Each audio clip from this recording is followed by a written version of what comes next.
Hello everyone, welcome to another Quad Education Test Prep Fundamentals video. My name is Tom, and today we're going to be talking about a topic from the SAT and ACT that will appear in at least 2 questions in every single test that you take. It's also one of those topics that you should be good at for your own sake in your own writing because it's one of those rare features of the English language that's really practical and also handled much better than it is in some other languages. That topic is apostrophes. So let's take a look. Okay, let's talk apostrophes. First, their uses. There are exactly 2 distinct uses for apostrophes. The first is contracting words together. In this case, when I'm saying contracting, I mean the idea of bringing 2 things together, not contracting in the sense of a contract, like what you have between you and your cell phone provider. This is contracting as a contraction, bringing 2 things together. The most common contraction you'll see in the English language is probably apostrophe S, which usually is contracting the word is, but could just as easily be contracting the word us or has. For example, if I wanted to talk about she and is and contract those together, I would do she's. That's she apostrophe S, she is. Similarly, if I wanted to do the word he and has together, that would just be he's. And in that case, it could also just be the same that he is would be contracted to he's as well. The second use of an apostrophe is to indicate possession. And the way that we do this is determined by whether the possessing entity is singular or plural.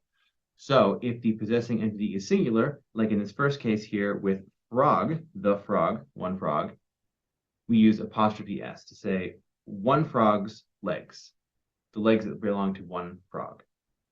And then if we were indicating plural, like frogs, like 5 frogs, 6 frogs, and we wanted to talk about the legs that belonged to all of those frogs, we would use S apostrophe. So clear delineation between singular and plural there. So then let's put that to the test. How do you tell the difference between these 2 uses I've placed here? We have Shayna's car and Shayna's got to go. So think about that. Well, it's all contextually driven.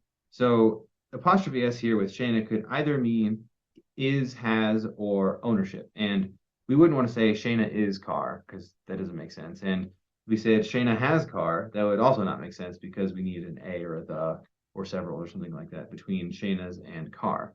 So in that case, it's clear that it's the car that belongs to Shayna. And in the second one, we wouldn't want to say that Shayna owns got because you can't own a word in that sense. And it makes much more sense to say that it's Shayna has got to go. So telling the difference between possessive versus a contraction will always be apparent from the context. Okay, clearing that out. Another question that I get reasonably frequently is, what if the word already ends in S? Then what happens? Well, 2 answers to that. The first is, if it's singular, it will always have an apostrophe S, no matter how unusual it looks. And the second answer is probably more useful, which is just you don't need to think about it. The SAT and ACT realize that it's a little muddy on how this is done and what the convention is. And as a result, they're not going to ask about it. So whenever they ask about this sort of plural versus singular possession item, it's always going to be very clear that they're doing singular possessive. And they're not going to have a word ambiguously end in S like this. Okay, last thing before looking at practice questions,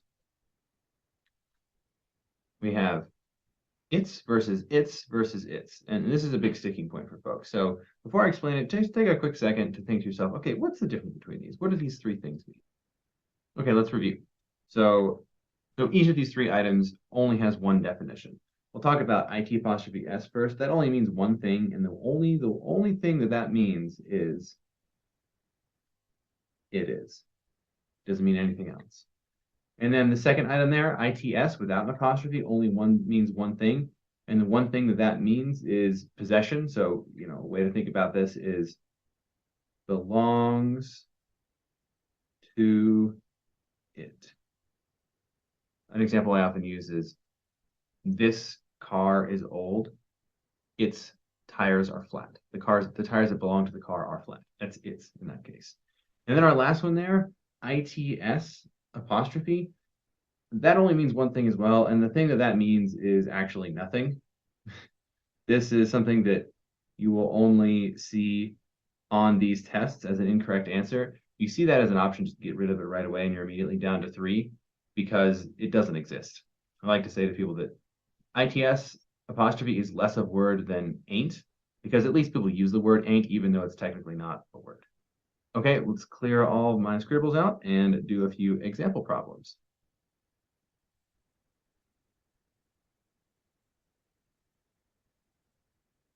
So take a look at these and see what you can do. Okay, let's take a look.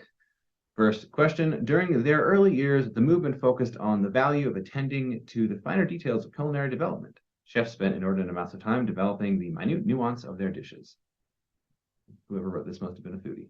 So the issue here is, do we use their or its or theirs?